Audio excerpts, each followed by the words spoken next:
Imagine this scene. It is midnight, and the air is a bitter 28 degrees. A mother is standing on a dark, icy porch, holding her twin sons, who are merely 10 days old. She is still bleeding through her flimsy hospital pajamas from a surgery just over a week ago. Her own mother-in-law has just spat in her face and called her newborn children bastards.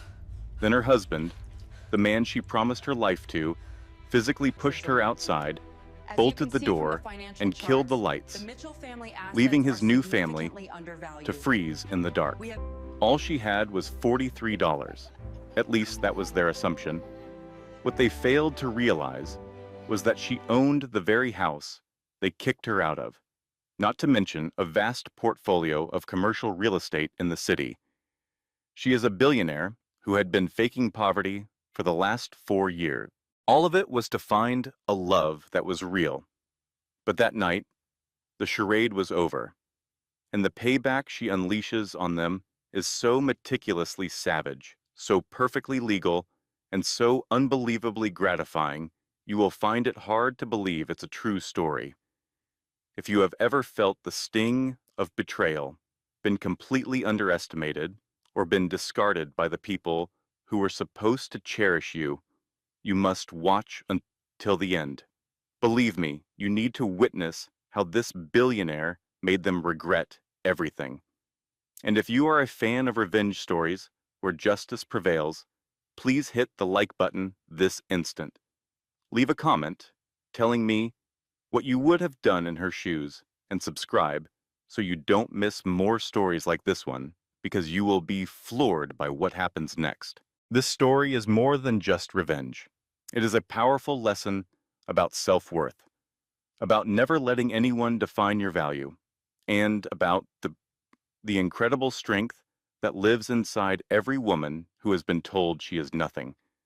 Whether you have been betrayed, underestimated, or thrown away by people who should have loved you, this story will show you that your lowest moment can become the foundation of your greatest comeback. You deserve to know that no matter how dark things get, you have the power to rise again.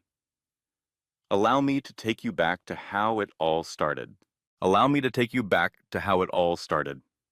The front door slammed shut. I was left standing on the porch at midnight on December 23rd, 2024, with my 10-day-old twin boys in my arms. Both were wailing. The temperature was a frigid 28 degrees. I was dressed in thin, hospital-issued pajamas, which I was bleeding through. My mother-in-law had just spat directly in my face. Her final hateful words were still ringing in my ears. "Take those bastards and get out of here forever." My own husband, the man who swore he would love me for eternity, was the one who shoved me through the doorway. Then he turned his back on me and disappeared inside. The lock clicked with a dreadful finality. A moment later, the porch light went out, plunging my sons and me into total darkness. They assumed I had nothing but $43 in my purse. The one thing the Mitchell family was oblivious to was that I was the owner of the house they just ejected me from, along with the other 22 houses on that very street. The company Ryan was employed by, and half of all the commercial property in Greenville, North Carolina. My name is Sarah Blake. I am a 32-year-old billionaire who has spent the last 4 years pretending I was broke. This is the account of the most painful betrayal I have ever known, and the details of how I made them pay for every last second of it. If you've ever been looked down on, double-crossed by the very people meant to love you, or tossed out like you were garbage, you need to see this through to the conclusion. Because my response to what they did was something they never could have imagined. Let's rewind to where this story truly begins. 4 years earlier, I was known as Catherine Sarah Blake. And yes, I am a Blake from Blake Holdings.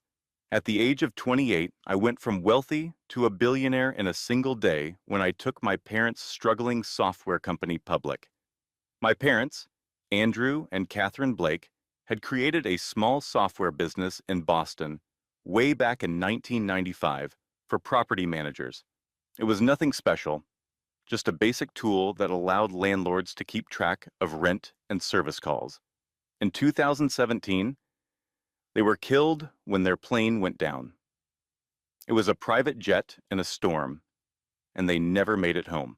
I was just 25 years old and inherited a company drowning in $3 million of debt and hemorrhaging cash every single month. Every person I knew told me to sell it, liquidate everything, and just cut my losses, but I refused. It was the only thing I had left of my parents. So, I stopped sleeping. I started working 100-hour weeks.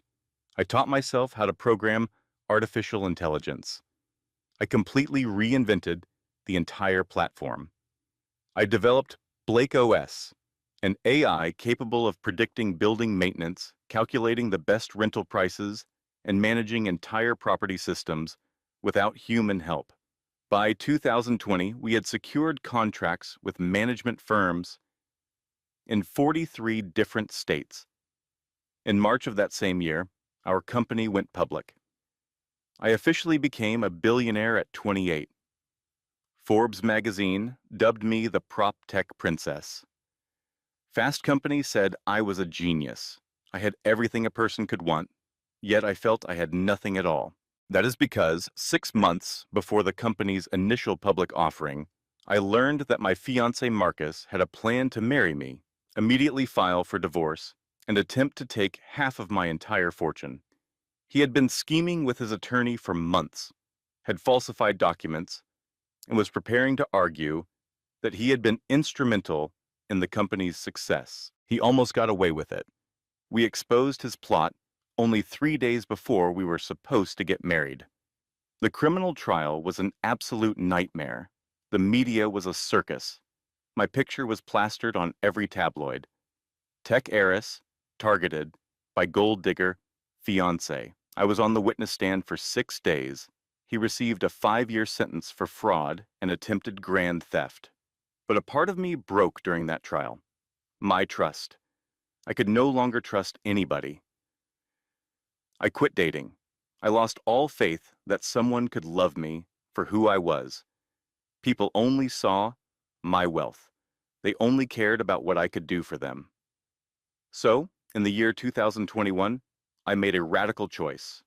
I relocated to Greenville, North Carolina, a city of a decent size where no one would recognize me.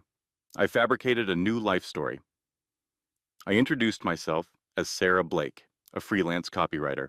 My parents, I said, had passed away and left me a small insurance policy of $100,000, just enough to purchase a simple condo.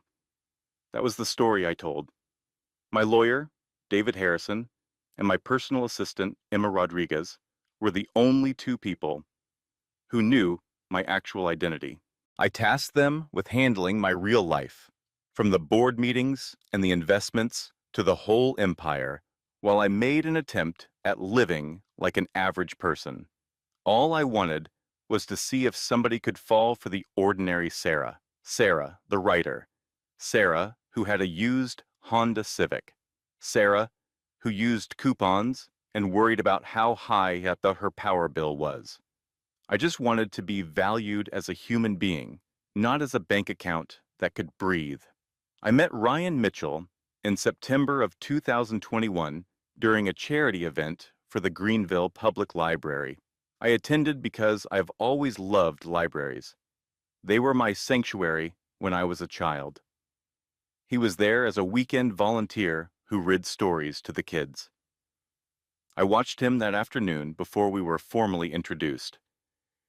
He was reading Where the Wild Things Are to a circle of 6-year-olds, performing all the monster voices and making them roar with laughter. He was so kind and patient, he never once looked at his phone. He was fully engaged.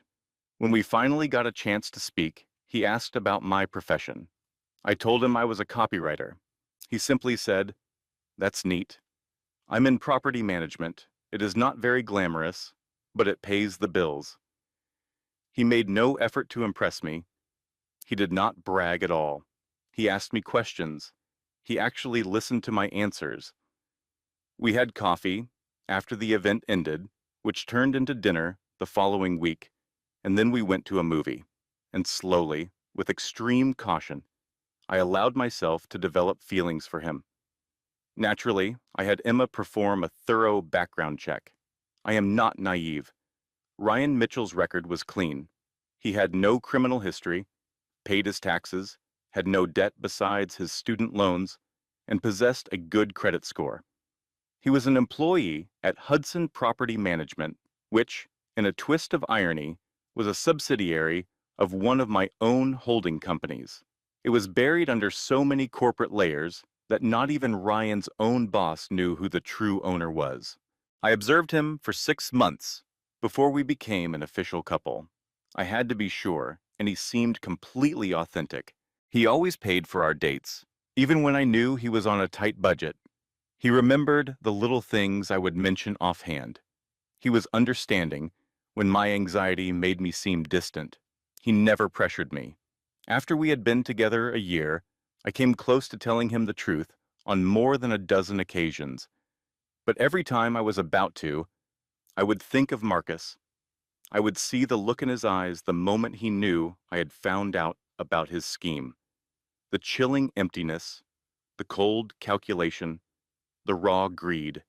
And so, I remained silent, and we created what I was convinced was a genuine life with each other. On Thanksgiving of 2022, Ryan invited me to his family's home for dinner. I should have recognized the red flags. The warning signs were everywhere. The Mitchell house was an ordinary split-level home in a working-class part of town. It was decent, with a trimmed lawn and an American flag on the porch. Barbara Mitchell came to the door in a dress that was far too fancy for a holiday meal, and she was wearing enough perfume to stun a rhino. "So you are Sarah," she announced, sizing me up and down as if I were a piece of furniture she was thinking of buying.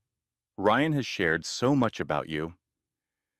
The way she stressed the word "so" made it obvious that he had told them almost nothing. Inside, Tom Mitchell was arranging plates on the table. He was quiet and barely gave me a second glance.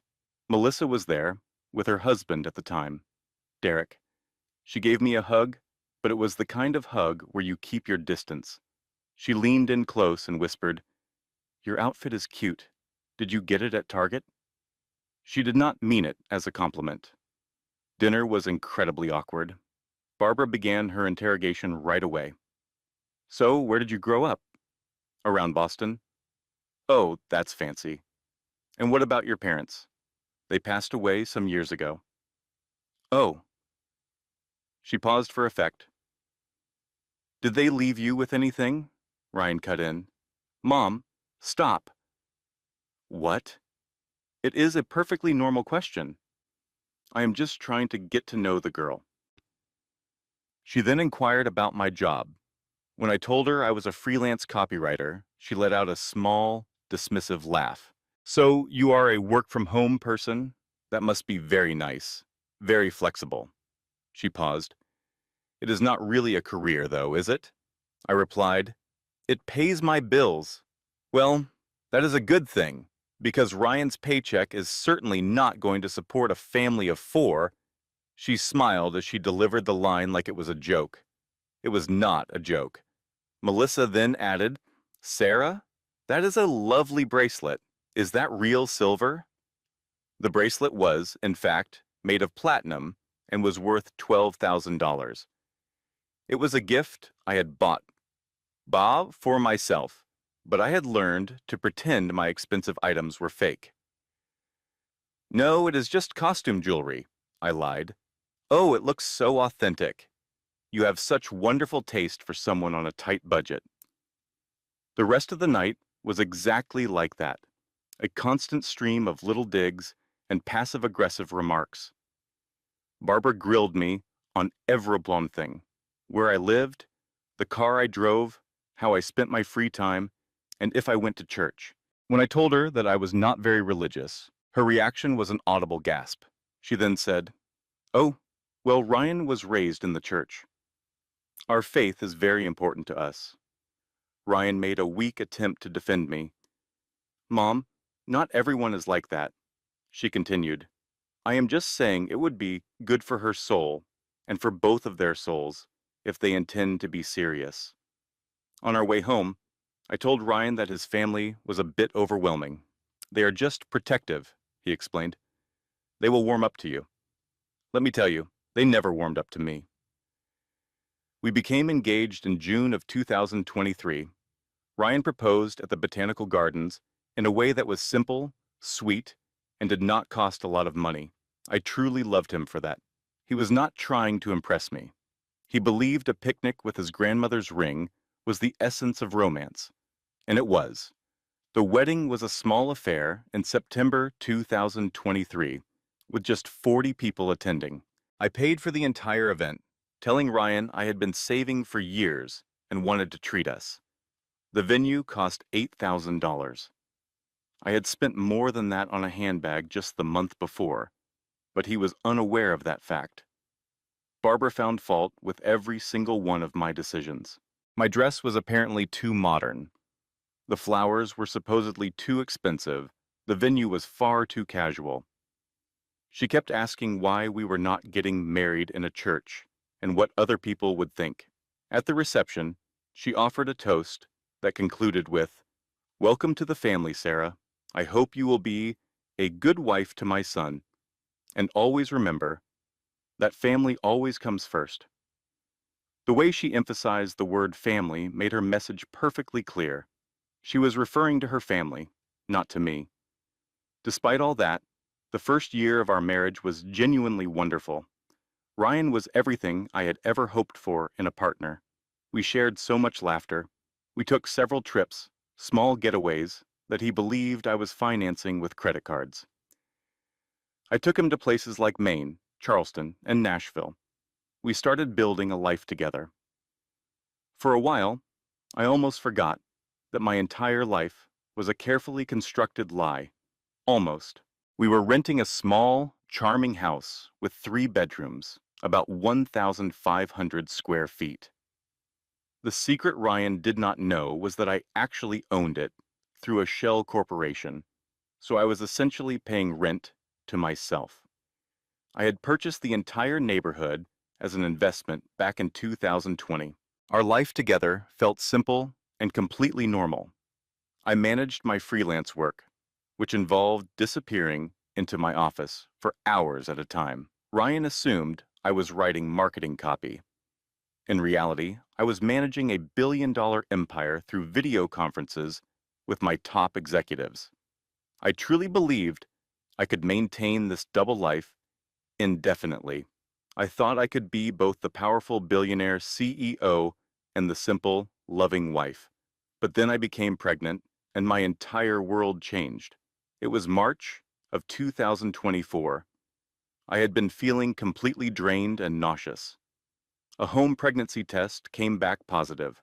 I took 3 more just to be sure, and they were all positive. I scheduled an appointment with my doctor, and the ultrasound changed everything. "Congratulations," Dr. Patterson said, with a smile. "You are having twins." My mind just went blank. Twins? I was not even prepared for 1 baby, let alone 2. But then I saw them on the monitor. 2 tiny little shapes, 2 hearts flickering with life, and I felt something inside my chest break wide open. I started to cry, a mix of happy and terrified tears. I felt every emotion at once. Then the doctor added, "There is one thing that concerns me. You have a condition called placenta previa, where the placenta is covering your cervix. It may correct itself as the pregnancy moves along, but for now, you are considered high risk. You will need to take things extremely easy. That means no heavy lifting, keeping stress to a minimum, and getting plenty of rest." I shared the news with Ryan that evening. He was absolutely ecstatic. He lifted me up and spun me around, then gently set me back down when I reminded him about being high risk. "Twins," he kept repeating in disbelief. We are having twins. Then, a worried look crossed his face. Wait, can we actually afford this? Daycare for 2 babies is incredibly expensive. I reassured him, we will find a way. I was so tempted to tell him the truth in that moment, to let him know that money would never be a problem for us. But the old fears held me back. What if he started to change? What if he saw me as someone different? So, once again, I kept my secret. We told his family the news 2 weeks later during Sunday dinner at the Mitchell house. Barbara had prepared a pot roast. We waited until everyone had finished eating. Mom, Melissa, Sarah, and I have some news. We are pregnant with twins. The silence that followed was incredibly loud. Tom managed to smile and said, "Congratulations." Melissa's face turned pale before she put on a strained smile. "Oh, wow. That is great news." Barbara placed her fork down on her plate with deliberate slowness. "Twins?" she asked, her voice flat. "Yes, we are so excited," Ryan began, but she cut him off. "How do you plan to afford 2 babies, Ryan? Your current salary can barely handle your mortgage payments." Ryan tried to reason with her. "Mom, I am just being realistic. Daycare costs at least $2,000 a month for each child. Then there is formula, diapers, and doctor visits. Have you really thought this through?" I tried to interject, "We will figure it out." She then turned her sharp gaze on me. "Will you continue to work? Or do you expect my son to support you while you stay home and play house?" Ryan stepped in. "That is not fair." Barbara's voice began to rise. "What is not fair is trapping my son with 2 babies when you can hardly even support yourself." I felt as if she had just slapped me across the face. "Excuse me?" I said, my voice trembling. "You heard me," she shot back. "This timing seems awfully convenient. You have been married for less than a year, and suddenly you are pregnant with twins. You planned this whole thing. You trapped him." Ryan immediately stood up from the table. "Mom, that is enough." "Oh, is it?" she retorted. "It seems I am the only one with the courage to say what everyone else is thinking. She is a gold digger who got pregnant on purpose just to lock you down." Shaking with anger and humiliation, I stood up. "I am leaving." Ryan followed me out the door. In the car, I broke down and cried. He tried to comfort me, holding me close. "She did not mean it. She is just surprised. She will come around." But she absolutely did mean it, and she never came around. That night was only the beginning of the nightmare. 2 weeks after that disastrous dinner, Barbara arrived at our house unannounced, carrying suitcases. "I am moving in," she declared. "You are high risk, Sarah. You need assistance. Family helps family." I looked at Ryan, expecting him to refuse. He looked uncomfortable, but simply said, "Mom, we did not talk about this." "I am your mother," she replied. "I should not need to ask for permission to help with my own grandchildren." And with those words, she moved into our spare bedroom. That was in late April of 2024. The 4 months that came after were a campaign of psychological warfare. She never laid a hand on me or raised her voice. She was far more clever than that. She took my life apart, piece by piece, in such a subtle way that Ryan was completely oblivious to what was happening. Her first move was to rearrange everything in the house. "Your kitchen is so chaotic, dear. Let me help you with it." She proceeded to throw out half of my groceries, claiming, "This is not healthy for the babies." She then replaced everything with food that I could not stand. She completely took over the cooking, and every meal was something she wanted to eat. Next, she targeted my bedroom. "You need to sleep downstairs. The stairs are too dangerous for you in your condition." She moved me into the guest room, which was the smallest and coldest room in the house. She and Tom took over our master bedroom, saying it was just until the babies arrive. She started opening my mail.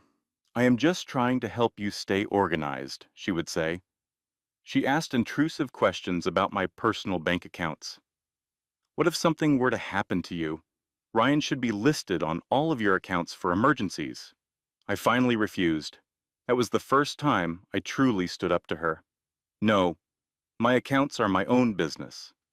Her eyes turned icy. "What are you trying to hide, Sarah?" "Nothing," I answered. "I just believe in maintaining financial independence." "That is interesting," she said. "Most wives trust their husbands." She then began answering my phone. "Sarah cannot come to the phone right now. She needs to get her rest." My clients started being sent to voicemail. After a while, some of them stopped trying to call me at all. My freelance business was crumbling, but I could not explain that I did not actually depend on it for income. She scrutinized everything I ate. "That is too much sugar," or "that is too much salt," or "that is too many calories." I was hungry all the time, but felt too scared to eat in my own home. She made constant comments about my changing body. "You are gaining so much weight. Are you certain you are not eating for 3 people?" she would ask. "Your face looks so puffy. You really need to be more careful. It is very difficult to lose the weight from a twin pregnancy." At just 17 weeks pregnant, I was starting to develop an eating disorder. The worst part of it all, however, was the complete isolation. She actively discouraged my friends from coming over. "Sarah needs her rest, not a lot of social calls." When my friend Emma tried to visit, Barbara told her, "Now is not a very good time. Sarah is not feeling well." Emma sent me a text message asking, "Are you okay? Your mother-in-law is trying to block me from seeing you." I lied to her. "I am fine, just very tired. I will call you soon." I never did call, because Barbara was always present, listening to my every word and watching my every move. Sometime around the 4th month of my pregnancy, in June of 2024, Ryan started to change. I would catch him looking at me with a new expression, one filled with suspicion and doubt. He stopped showing affection and stopped sleeping in the same room. "You need your rest," he would say, but I could hear Barbara's influence in his voice. I would often hear them whispering together in the kitchen late at night. Barbara would say things like, "I am just saying, son. It all seems very convenient. She got pregnant so soon after the wedding. That just is not right. And she is so secretive. Have you ever stopped to wonder what she might be hiding?" "She is not hiding anything," he would reply. "Then why will she not let you see her bank accounts? What kind of a wife does that?"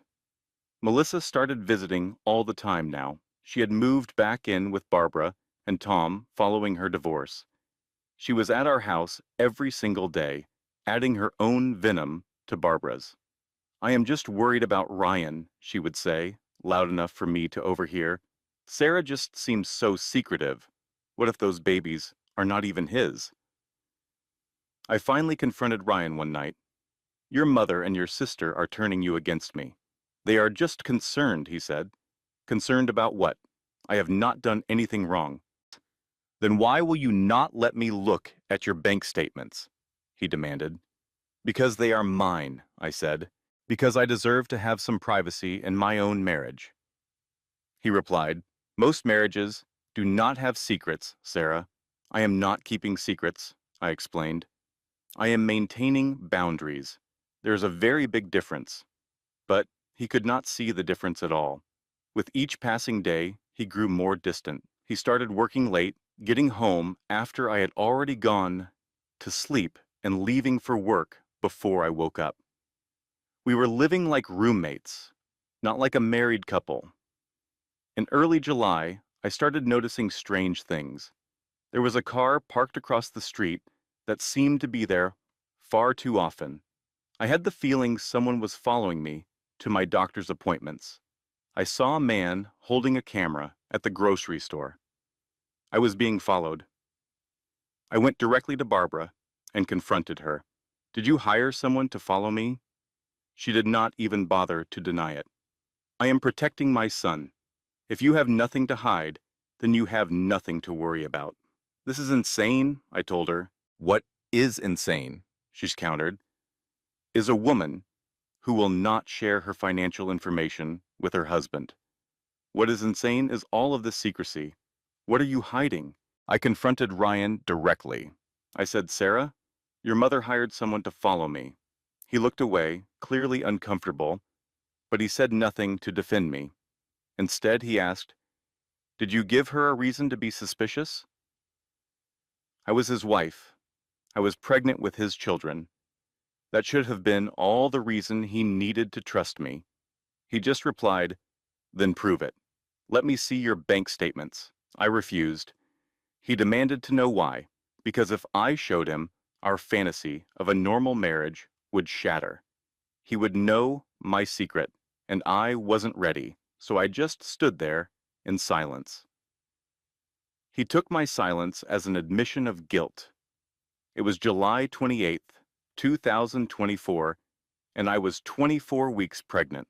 I will never forget that date because it was the day I nearly lost everything. My doctor, Patterson, had put me on modified bed rest. Just take it easy, Sarah, she'd said. Your placenta is still low. We have to watch for any signs of abruption. If you have any bleeding or cramping, you need to call me right away. But my mother-in-law, Barbara, had no sympathy. Bed rest? She scoffed. Women in my day worked right up until they went into labor. This is just ridiculous. You are being lazy. Later that day, she came to me with a basket overflowing with laundry. Take this upstairs, she ordered. The dryer is done. I tried to explain. I am not supposed to lift anything heavy. She cut me off. You are not an invalid. Stop being so dramatic. Ryan was not home, and his father, Tom, was out in his workshop. But Melissa, my sister-in-law, was right there, sitting on the sofa, just scrolling on her phone. I picked up the heavy basket and started up the stairs. I felt a sharp, pulling sensation in my stomach with every step. I finally reached the top landing and turned to go down the hall. Suddenly, Melissa was standing right behind me. Oh, Sarah, she said, I needed to ask you something. She then shoved me hard from behind. I lurched forward, and the basket flew out of my hands. I threw my arms out and caught the railing, stopping myself from falling. But for a few terrifying seconds, I was about to tumble headfirst down 15 stairs. My babies, we were about to fall. I just clung to the railing, frozen in shock, as Melissa stood there at the top of the stairs. Oh my gosh, I am so sorry, she exclaimed. Are you all right? You really have to be more careful on these stairs. They are so dangerous. But when I looked at her, her eyes were cold and calculating. I knew in that moment she had done it on purpose. She had tried to make me fall. She had tried to harm my unborn children. I was so stunned I could not even speak. What? She said with a smirk. It was just an accident. You're so clumsy, Sarah. Maybe you should not be carrying heavy things if you cannot handle them. That very night, the contractions started. They were sharp and painful. Ryan rushed me to the hospital. I was completely terrified. At only 24 weeks, it was far too early. I just prayed, please God, no. Dr. Patterson examined me. The babies seem to be fine, she said. Their heartbeats are strong, but there have been some changes to your cervix. You are now at risk for preterm labor. I am putting you on strict bed rest. Absolutely no stairs, no lifting, and no stress. When we finally got home, I told Ryan exactly what Melissa had done. He just said, she bumped into you. Sarah, that is not the same as doing it on purpose, I insisted. She tried to push me down the stairs. He replied, you are just being paranoid. My voice shook as I said, I am pregnant, and your sister just tried to kill your babies. Barbara must have been listening, because she stormed into the room. Melissa would never do such a thing. How dare you accuse her of something so monstrous? You fell because you were not paying attention. It is time you took responsibility for your own actions. I looked at Ryan, pleading with my eyes for him to stand up for me, to be my husband. He just looked away. Later that night, alone in our room, I cried until I could not get a breath. And then I stopped. I pulled out my secret phone, the one Barbara knew nothing about, and I called my friend Emma. I need you to install hidden cameras, I said. I want them in every room except the bathrooms and bedrooms. I need audio recording too. Can you get it done tomorrow while they are all at church? Emma sounded worried. Sarah, what is going on? I just begged her. Please, just do it. The next morning, a Sunday, while the entire Mitchell family was at worship, a team of installers came to the house. They put cameras and listening devices everywhere. The living room, the kitchen, the dining room, and all the hallways. They were cleverly disguised as smoke detectors, picture frames, and even electrical outlet covers. From that day forward, I recorded absolutely everything. I was slowly building my case. By early August, I was in my 7th month of pregnancy and on strict bed rest. But Barbara still forced me to clean, cook, and serve the family. That doctor is just being overly cautious, she would say. You are perfectly fine. One afternoon, Tom found me in the kitchen. I was on my hands and knees, scrubbing the floor where Barbara had intentionally spilled something and ordered me to clean it up. I was crying because the pain in my back was unbearable. I was 29 weeks pregnant with twins, and I was scrubbing a floor. Tom knelt down beside me. Sarah, you need to stop, he said gently. This is not right. I looked up at him, my face streaked with tears. Then please help me. Please tell Ryan what is happening here. He nodded. I see it. I see what Barbara is doing, and it has gone too far. A wave of hope washed over me. Will you really talk to him? Will you tell him what is really going on? I will, he promised. I am going to make this right. And I actually believed him. For the first time in what felt like forever, I thought I finally had an ally. I thought someone else could see the truth and was willing to help me. The very next day, Tom took Ryan aside to talk. I waited in my room, my heart filled with hope. I thought maybe, just maybe, this nightmare was finally coming to an end. An hour later, my bedroom door flew open and Ryan stormed in. He was absolutely furious. Are you trying to turn my own father against my mother? He yelled. What? No, I would never. He cut me off. He told me everything. He told me how you have been complaining about Mom, how you are trying to tear this family apart, how you want to push them out of our home. My stomach felt like it was full of ice. That is not what I said at all. My father does not lie, Sarah, he snarled. But you do. You have been lying to me this entire time. I finally understood. Tom had betrayed me.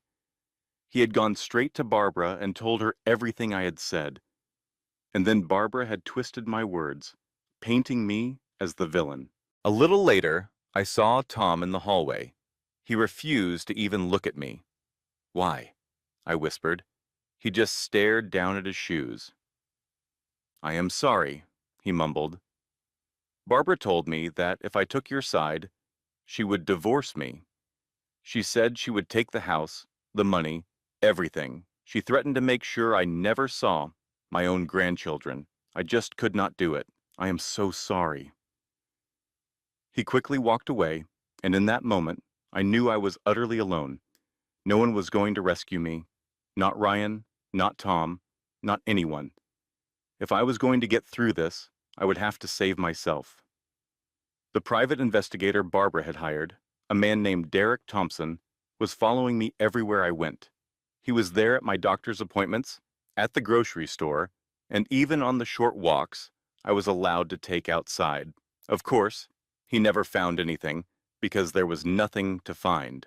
I was the perfect pregnant housewife, or at least the perfect prisoner pretending to be one. One day I overheard Barbara on the phone, sounding completely frustrated.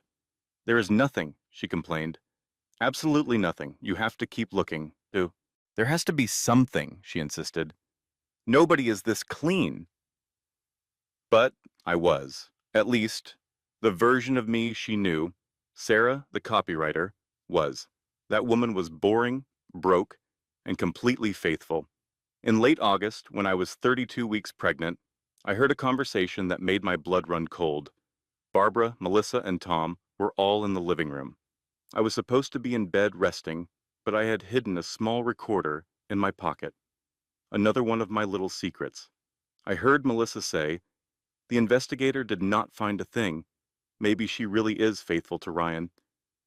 Barbara replied, "Or maybe she is just very clever, but Ryan needs to see her for who she really is. He needs a reason to doubt her." Melissa's voice dropped. "What are you suggesting we do?" Barbara said coldly. "What if we create a reason for him?" Tom started to protest. "Barbara, you cannot be serious." She immediately cut him off. "I am suggesting that we protect our son, and we will do it by any means necessary." I felt a wave of nausea. They were planning to frame me for something. I just did not know what it was yet. I know I should have left right then and there. I should have grabbed my emergency go bag, called Emma, and just disappeared. But I was 32 weeks pregnant with twins, and I was scared.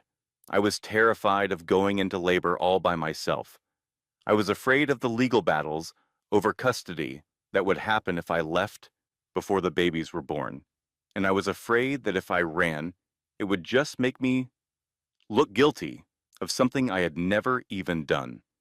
So, I made the decision to stay.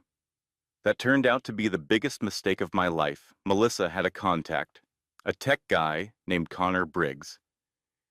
He had been fired from Blake Holdings 2 years ago for stealing company secrets. He was bitter, he was broke, and he was willing to do just about anything for cash. I did not find out until much later that Melissa had paid him $15,000 to manufacture fake evidence that I was having an affair. This was not just a simple case of Photoshop. Connor was an expert. He used real photos of me from my social media accounts to create sophisticated deepfake images. He swapped my face onto the body of another woman in intimate situations with a male model. The metadata on the images even looked real because he knew how to fake that, too. He had worked in the tech industry before his life unraveled, but fake pictures were not going to be enough. They needed to build a more convincing story. So, they created fake dating profiles using my real photos. They used a burner phone to create fake text message conversations. They even created false GPS data that showed I had been at hotels. Connor had temporarily hacked into my phone to copy my real location data, which he then altered. They had fake receipts from restaurants and hotels with my signature on them. Melissa had been practicing my signature for weeks. They even had a witness, a friend of Melissa's named Ashley, who was prepared to lie and say she had seen me with another man. It was an elaborate, expensive, and cold-hearted plan. They were building a case designed to completely destroy me. On September 15th, I was 35 weeks pregnant. I felt enormous. I was exhausted and in constant pain. It felt like the babies were resting on every one of my internal organs. I could not get any sleep. I could not even walk more than 20 feet without needing to stop and sit down. That evening, Barbara walked into my room. She was holding her phone, and her face was lit up with a look of triumph. "We are going to have a family meeting right now," she announced. I told her I was tired, but she just said, "Now, Sarah." Ryan was called home from his office. Tom was brought in from his workshop. Melissa came out of her room. They had me sit in a chair in the middle of the living room, like I was on trial. Barbara held up her phone. The private investigator sent his final report over today, she said. My heart began to race. And he found something very interesting. She started scrolling through photos. They were pictures of me, but not really me. It looked like me, in a hotel room, with a man I had never seen before in my life. The pictures showed me kissing him, in bed with him. What is that? I whispered. That was all. That it was about all omnitrendit, Barbara said with a smile, is proof that you have been cheating on my son. I shook my head. Those are not real. Those are fake. Melissa then chimed in. Oh, there is more, she showed. She showed me her phone. It had screenshots from dating apps like OkCupid, Tinder, and Bumble. They all used my pictures and my name. There were even explicit messages sent to different men. I have never used those apps in my life. A printout in Ryan's hand showed my phone's location data. It claimed I was at the downtown Marriott 7 times over the last 4 months. He said, "You told me those were doctor's appointments. I insisted they were." "These are fakes," I pleaded. "Someone must have created them." Barbara spoke softly, saying there was a witness, a woman named Ashley Clark, who works at the hotel. She apparently saw me there, with another man on several occasions, and confirmed it was me. The room felt like it was spinning. They had an answer for everything. Their story was perfectly constructed. It was also a complete lie. "Ryan, please," I said, getting up to go to him. He took a step back from me. "Don't," he said. "Do not touch me. Those pictures are computer-generated fakes. Someone made them with special software. Please, just look at them more closely." "I have looked," he replied, his voice completely empty. "I have looked at everything. The pictures, the text threads, all of it. The evidence is overwhelming, Sarah. It is all manufactured," I yelled, my voice getting louder.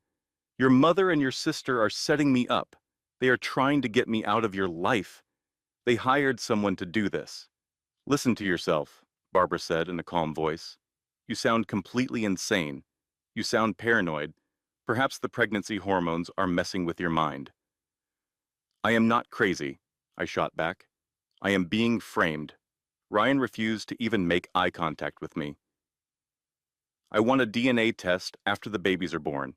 Until we have proof that they are mine, I do not want you anywhere near me. They are your sons." "Are they?" he asked, finally meeting my gaze with pure hatred in his eyes. "Because at this moment, Sarah, I have no idea what is true. I do not know who you are. I am not sure I ever did." Then he turned and walked away. Barbara just smiled. Melissa was busy on her phone. Tom just stared at the floor. I was left standing there, 8 months pregnant. They were calling me a cheater, a liar, and an unfaithful wife. I had no way to defend myself because the evidence they created was flawless. It was completely fake, but it was absolutely perfect. That evening, at 35 weeks pregnant, I made a call to David Harrison, my attorney. I told him, I have to get out of here now. I need a safe place to stay, a security detail, and for you to prepare divorce papers. He promised to have it all arranged in 48 hours. I told him to make it 24. I put a small bag together and hid it deep in the trunk of my car, underneath the spare tire. I had developed a plan. The next morning, the entire family would be at church, just like they were every single Sunday. My plan was to wait for them to go, then drive to Charlotte. I would meet David and Emma at a hotel and have my babies there, where I knew I would be safe. I only needed to get through one more day. On Sunday morning, September 17th, I listened as they all got ready for church. I stayed in my room and heard the front door open, followed by the sound of the car starting. I gave it 10 extra minutes, just to be sure. Then, I stood up, grabbed my purse, and walked toward the door. I saw Melissa standing in the hallway, about to go somewhere, my heart completely stopped. "I thought you had gone to church," I said. She replied, "I decided to stay home. I noticed she was holding something. It was my bag, the same one I had hidden in the trunk." She said, "I discovered this yesterday when I took your car." "What exactly were you planning to do, Sarah?" Just then, Barbara walked in from the kitchen and Ryan came in from the garage. They had not gone to church at all. The whole thing was a setup. "You were trying to run away," Barbara said. "You were going to take those babies and just vanish." "They are my babies," I replied. "We will see about that," she said. "Ryan, call our lawyer." Within seconds, Ryan was on the phone. Barbara took my car keys, my phone, and my purse away from me. "You are not going anywhere," she told me. "Not until those babies are born and we have the test results. And if they are not Ryan's, you will leave this house with absolutely nothing. No babies, no dignity, nothing at all." They forced me down into the basement, the unfinished part of the house. It was cold, damp, and smelled like mold. They installed a lock on the outside of the door. "It is for your own good," Barbara explained. "You are obviously not stable, trying to run away with babies that might not even be part of this family. We are just protecting you from yourself." The door swung shut, and I heard the lock click into place. I was a prisoner. I was 35 weeks pregnant and locked in a basement. I had no phone, no way out, and no reason to hope. As I sat on the cold concrete, I finally understood their plan. They were going to hold me here until I had the babies. Then they would take my children and kick me out onto the street. And I was completely powerless to stop them. This was my new reality. This was the third time in my life I had felt complete despair. I was helpless, totally and completely helpless. On September 24th, at 3 in the morning, I was 37 weeks pregnant. I woke up in the basement feeling a sharp, searing pain. It was contractions, real ones, coming every 3 minutes. I had been having Braxton Hicks contractions for weeks, but this was entirely different. This was the real deal. I was locked in a basement, about to give birth all by myself. I started screaming for help. I banged my fists on the door. "Help!" I yelled. "Somebody please help me! The babies are coming." There was only silence. I could not hear anyone moving around in the house above me. I screamed even louder and pounded on the door with more force. "Please! I am in labor. Please help." At last, I heard footsteps. The lock turned, and the door opened. Barbara stood in the doorway, wearing her bathrobe, looking irritated. "Stop all the drama," she said. "You are not due for another 3 weeks." "The contractions are 3 minutes apart," I told her. "The babies are coming right now. It is just false labor," she said. "You are fine. Go back to your sleep." "I am not fine," I insisted. Another contraction seized my body. I bent over in pain, screaming. Barbara just watched me for a second before closing the door. I heard the definite click of the lock. She had abandoned me there. I have no idea how long I continued to scream. Time lost all meaning. My entire world was just pain, terror, and the horrifying knowledge that I was going to have my babies alone on a cold basement floor. My babies could die. I could die. And nobody cared. Sometime close to 4 o'clock, a thought came to me. I remembered finding an old iPad in the basement. It did not have a SIM card, but it could still connect to the house Wi-Fi. I crawled over to it, my hands shaking uncontrollably. As contractions came every 2 minutes, I managed to open the web browser and typed 911.gov. I found the feature that lets you text 911. I typed, "I am in labor, 37 weeks pregnant with twins. It is a high-risk pregnancy. I am locked in a basement. They will not let me out. Please send help. The address is 847 Maple Drive, Greenville. Please come quickly." I pressed the send button. I prayed that someone would read it. I prayed that help would come. After 15 minutes, which felt like a lifetime, I heard the sound of sirens. Then I heard loud pounding on the front door. It was the police and emergency medical technicians. "Open up," they yelled. I could hear Barbara's voice upstairs. "There has to be a mistake," she said. An emergency technician replied, "We received a 911 text from this house. Someone is in labor. Where is she?" I heard more yelling, and then the sound of feet running down the basement stairs. The door flew open. Two paramedics just stood there, staring at me. I was 37 weeks pregnant, lying on a concrete floor in the middle of active labor and sobbing. "Oh my God," one of them said. "How long have they kept you down here?" "A week," I managed to say before another contraction made me scream. "Ma'am, we have to get you to the hospital immediately." They carefully placed me on a stretcher. As they were carrying me up the stairs, I saw the entire Mitchell family standing in the living room. Barbara, Jabeen, Melissa, and Ryan were all in their pajamas, looking completely stunned. Barbara tried to lie to the police. She has been having some emotional difficulties.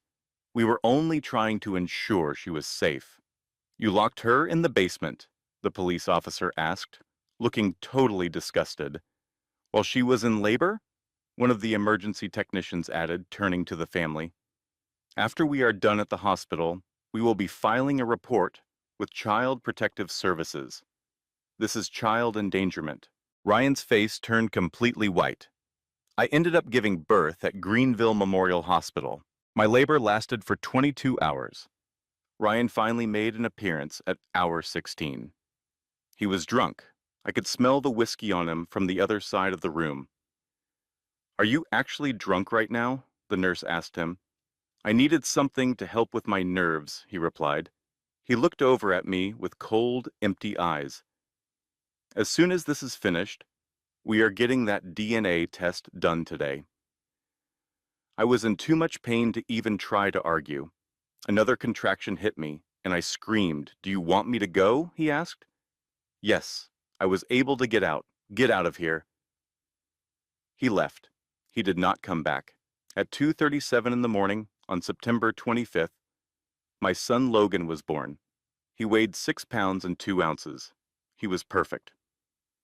At 2:51 in the morning, my son Lucas came next. He weighed 5 pounds and 14 ounces. He was also perfect. I held both of them in my arms and cried. They were so tiny, so absolutely perfect, and they were mine. "Hi, my sweet babies," I whispered to them. "Hi, I am your mama. I am so very sorry. I am so sorry for everything you have had to go through already, but your mama is here. Mama has you now, and I promise you both, I will always protect you, no matter what it takes." The nurse came in and asked if there was anyone I wanted to call. "My husband was already here," I answered quietly. "He left." "Oh, yes." She looked at me with so much pity in her eyes. "I am so sorry, honey. Is there anyone else you can call?"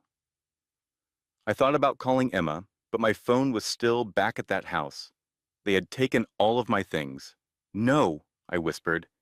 "It is just the three of us."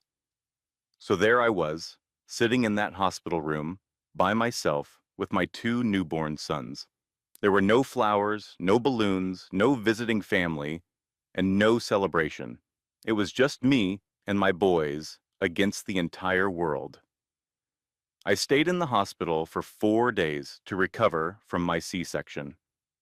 The babies were healthy, but small, so the doctors wanted to keep us for observation. Barbara came to visit one time on the second day. She walked right into my room, glanced at the babies sleeping in their bassinet, and said, "They certainly have the Mitchell nose, but that does not really prove anything. We are still going forward with the DNA test." She never held them. She never asked what their names were. She did not even congratulate me. She was gone in 5 minutes. Melissa sent me a text. "I hope you and the bastards are doing well." She included a smiley face emoji with it. Ryan stopped by on the 3rd day, and he was sober this time. He just stood in the doorway, looking over at his sons. "Have you decided on names?" he asked. "Logan and Lucas," I told him. He nodded. Those are good names. There was a long, uncomfortable silence. Ryan, do not do this. Just do not. We will get the DNA test done when you are back home, he said. Until that happens, I do not want to form an attachment to children who might not even be mine. Then he left. The hospital social worker visited me later that afternoon. Mrs. Mitchell, I need to ask you, are you safe in your home? I really wanted to scream no at her. I wanted to tell her everything about being locked in the basement, about the abuse, and about all the fake evidence they created. But if I told her the truth, what would happen next? They would start an investigation. They might even take my babies from me and place them in foster care while everything got sorted out. I could not take that risk. So, I lied. Yes, I am safe, I said. We just have some complicated family issues. She just looked at me for a very long moment. She suspected I was not telling the truth, but there was no way for her to confirm it. If you ever need help, she said, handing me a small card, these are resources for domestic abuse. I accepted the card, tucked it into my pocket, and gave a small nod. After she walked away, I was enveloped in silence once more. On the fourth day, September 29th, I was discharged. I placed a call to the house. I am ready to come home now. Barbara's voice was sharp. We are busy. You should take a taxi. I just came out of surgery, I explained. I have 2 newborn babies. A taxi is not possible. The line went dead. She had hung up on me. I had to call a taxi on my own. The driver was kind enough to help me secure the car seats I had purchased before the twins arrived. I sat in the back of the car with my 10-day-old sons beside me, still in pain from my incision, finding it difficult to even walk, on my way home from the hospital in a cab. As we approached the house, I saw it was completely dark. Not a single light was on, and no one was waiting for me. The taxi driver glanced back, his expression filled with concern. Do you need any help getting inside, ma'am? I shook my head. No, thank you. He assisted me in getting the babies onto the porch. I gave him the last of the cash I had and watched his car disappear down the street. Then I turned the key, opened the door to my own home, and walked straight into a nightmare. Nothing had been prepared for our arrival. The cribs I had carefully selected were still packed away in their boxes, waiting to be assembled. There was no warm welcome, no offer of help, just an empty, silent house. I placed the babies, still in their car seats, in the middle of the living room floor. It seemed like the only safe place for them. Then I began the impossible task of putting the cribs together by myself. I was only 10 days past a major operation, my stitches pulling with every movement, feeling faint from the loss of blood. The ordeal took me 3 grueling hours. I wept through nearly all of it. During that first night, Logan and Lucas needed to eat every 90 minutes. I was trying to breastfeed them, but it was a struggle. The process was difficult and painful, as they had trouble latching on. I was utterly exhausted, completely alone, and in constant agony. At 6 o'clock in the morning, Barbara entered my room. You must be quieter, she demanded. Your crying is disturbing everyone's sleep. I am not the one crying, I said. The babies are crying. They are hungry, and I am trying to feed them. Then you need to figure it out, she snapped. And when you are finished, the kitchen needs to be cleaned. There is also a load of laundry in the machine, and the living room is a disaster. I looked at her in disbelief. I just had major abdominal surgery. She scoffed. Women in my generation were back on their feet the following day. You need to stop being so lazy. With that, she turned and left. I sat there, cradling my children, as a horrible realization washed over me. They expected me to manage everything, the babies, the household chores, the entire family, all while I was recovering from a C-section, still bleeding, and barely able to stand on my own. I had no other option, so I did what they demanded. The days that followed became a painful blur. On the second day, I made breakfast for the whole family with a screaming infant in my arms. My incision felt like it was on fire. I was almost certain an infection was starting to set in. On day 3, Barbara deliberately slammed the door to my room just after both babies had finally fallen asleep. They both woke up wailing. When I shot her a furious look, she simply smiled. "Oh, sorry, I did not realize they were sleeping." On the 4th day, I was attempting to pump breast milk. It took a full 30 minutes just to get enough for a single feeding. I had just filled 2 bottles when Melissa entered the kitchen, snatched them from the counter, and emptied them both into the sink. "Oops, my hand must have slipped," she said, with fake innocence. I just stared at her, stunned. "That took me an hour to pump." "Well, I guess you will just have to do it again," she replied. "Or you could buy formula instead, with the money that you do not have." She walked out of the kitchen, laughing to herself. On the 5th day, we ran out of diapers. I asked Ryan to please pick some up on his way home from work. He never did. He claimed he forgot. I was forced to use old torn t-shirts as makeshift diapers until I was able to get to the store myself the next day. By the 6th day, my C-section stitches were clearly infected. The area was red, hot to the touch, and leaking fluid. I knew I needed antibiotics. I told Barbara about it. Her response was dismissive. "You are fine. Stop being so dramatic." On the 7th day, I had not slept for more than 45 minutes at a time in a week. I began to hallucinate, imagining things moving in the corners of my vision. I dropped a bottle, and it shattered on the floor. I stood there, staring at the pieces of broken glass, completely unable to process what I was supposed to do next. Ryan walked in. "Clean that up," he ordered. "You are making a mess." I looked up at him, at the stranger who wore my husband's face, and I felt absolutely nothing at all. On the 8th day, October 7th, at 3 in the morning, I was back in the basement. They had moved me and the babies down there, complaining that our noise was keeping them awake upstairs. I was trying to feed Lucas while Logan was screaming in his bassinet nearby. My C-section infection was now completely out of control. My fever had spiked to 103 degrees. I was shaking uncontrollably, dizzy, and barely able to stay conscious. Both of my babies were crying. I could not remember the last time I had eaten a meal, had a drink of water, or gotten any real sleep. My eyes drifted to the water heater in the corner of the dark basement. Natural gas. I could see the control valve. It would only take 10 seconds. Just 10 seconds. The thought crossed my mind. It would be so simple. I could just turn the valve, lie down with my babies, and drift off to sleep. It would be the end of this living nightmare. The 3 of us could finally be at peace together, far away from all this horror. Logan was wailing. Lucas was wailing. I was weeping. Every part of my body ached. The situation felt completely impossible.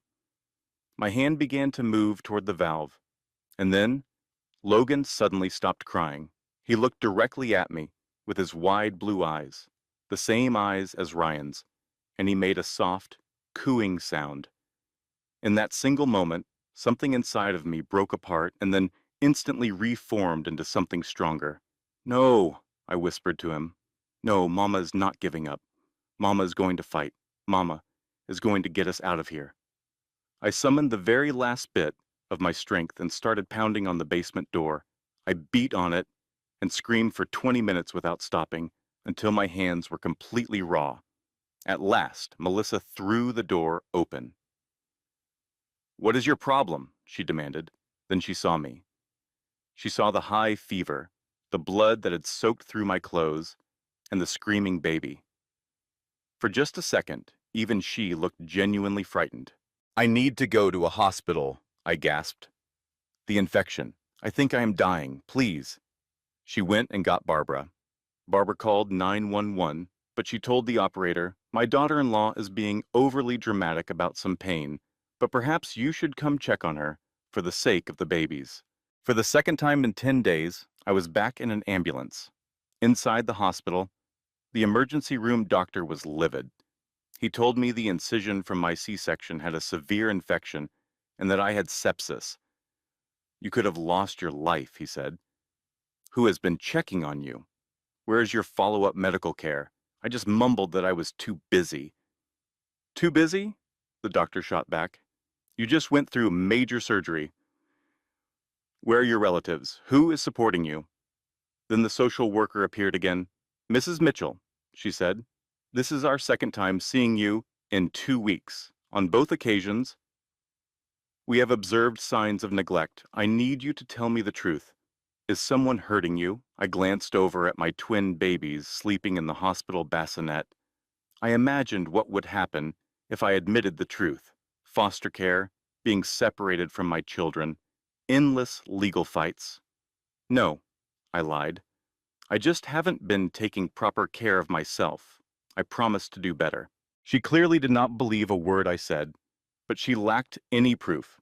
The hospital staff put me on intravenous antibiotics, observed me for 18 hours, cleaned and repaired my incision, and instructed me to get some rest. After that, they released me back to the house, which meant back to the basement, and back to that living hell. I only had 2 days left before they threw me out at midnight. Those next 2 days involved the most terrible abuse I had ever experienced in my life, and I had no clue that things were about to become significantly worse. It was October 8th, the 9th day of my son's lives. A tech specialist named Connor Briggs, the man Melissa had hired, delivered his final package of so-called evidence. It contained more deepfakes and even more skillfully altered screenshots of Sarah's activity on dating apps during my pregnancy. He included fake GPS records that placed me at hotels when I was actually at home, along with forged receipts and other fabrications. But the most destructive item was a falsified video call. Using deepfake technology, Connor had manufactured a video that appeared to show me engaged in an explicit video call with a man. It looked completely authentic. The technological skill was as impressive as it was horrifying. That very evening, Barbara showed the video to Ryan. I did not know any of this was happening. I was down in the basement with my babies, just trying to make it through another hour. Ryan watched the video. His face turned from white to red and then to an icy calm. "I want her out of this house tonight," he said. "What?" Even Barbara seemed taken aback by his tone. "Tonight? I want her out of my house immediately," he repeated. "Her and those children that are not mine. Ryan, it is very late. I do not care. I want her gone right now before I do something I will end up regretting." Melissa sent a text to Ashley, the so-called witness, who quickly provided a statement claiming she had personally seen me at hotels on 6 different occasions, confirming the affair. They now had everything they needed to complete their plan. Their case was airtight, perfectly constructed, and a complete fabrication. But Ryan believed it. Or perhaps Ryan simply wanted to believe it, because accepting that I had cheated was far easier than admitting that his own family was systematically destroying an innocent woman. I was feeding Lucas while Logan slept when the basement door was thrown open with a crash. The entire family was standing there on the stairs. Ryan, Barbara, Melissa, and Tom. All of them stared down at me, their faces twisted with pure hatred. My heart began to pound in my chest. I knew something was terribly, terribly wrong. Melissa was the first to speak, holding her phone out in front of her like a weapon. "We know everything, Sarah. We have the proof now, the final proof." She played a video for me. It was a deep fake video of me, or rather, a version of me that looked exactly like me, on a video call with a man I had never seen before. The woman in the video was touching herself and saying things I would never, ever say. "That is not me," I stammered. "That is a fake. It has to be AI generated." Barbara began to scream at me. "Liar! We have witnesses. We have all the evidence we need. We know you were cheating on my son for your entire pregnancy." Melissa then pointed a trembling finger at Logan and Lucas. "Those babies are not even Mitchell's. You brought bastards into this family's home. You have lied to every single one of us." Ryan's face was like a stone mask, cold and devoid of any emotion. "I want a DNA test done right now." "Ryan, please, you have to listen to me," I begged. "Look at those videos again. Look closely. They are deep fakes. Somebody is trying to frame me." "Somebody?" Barbara let out a harsh laugh. "Do you really think there is some grand conspiracy against you? Do you think we are all insane? Or maybe, just maybe, you are a cheater and a liar?" Tom, who had been silent until now, stepped forward. "Ryan, maybe we should all wait until the morning to sort this out." "No," Ryan said, his voice final. "I want her out tonight." I clutched Logan even tighter and instinctively moved to shield the bassinet where Lucas was sleeping. "It is the middle of the night," I pleaded. "It is freezing outside. These are newborn babies. They are your newborns. Please, Ryan, whatever you believe I have done, do not punish them for it." Melissa started to move toward the bassinet. "Perhaps we should keep them," she suggested. "We can get the DNA test done. If they are Mitchell's, then this is where they belong. But she needs to go." A wave of pure terror washed over me. They were actually trying to take my babies away from me. "No," I said, my voice shaking, as I quickly scooped Lucas out of the bassinet. Now I held both of my sons in my arms. "No, you will not touch them. They are mine." Barbara's face contorted into a mask of pure rage. "They are nothing. They are the bastards you had while you were whoring around. Get them out of here. This house. Get out." She lunged at me with a sudden fury, attempting to rip one of the infants from my arms. I spun around, shielding them with my own body. Barbara's hand struck my face with a sharp slap, and a loud ringing filled my ears. Ryan grabbed her and pulled her away, pleading, "Mother, do not." But the harm was already done. She had assaulted me while I held my newborn sons.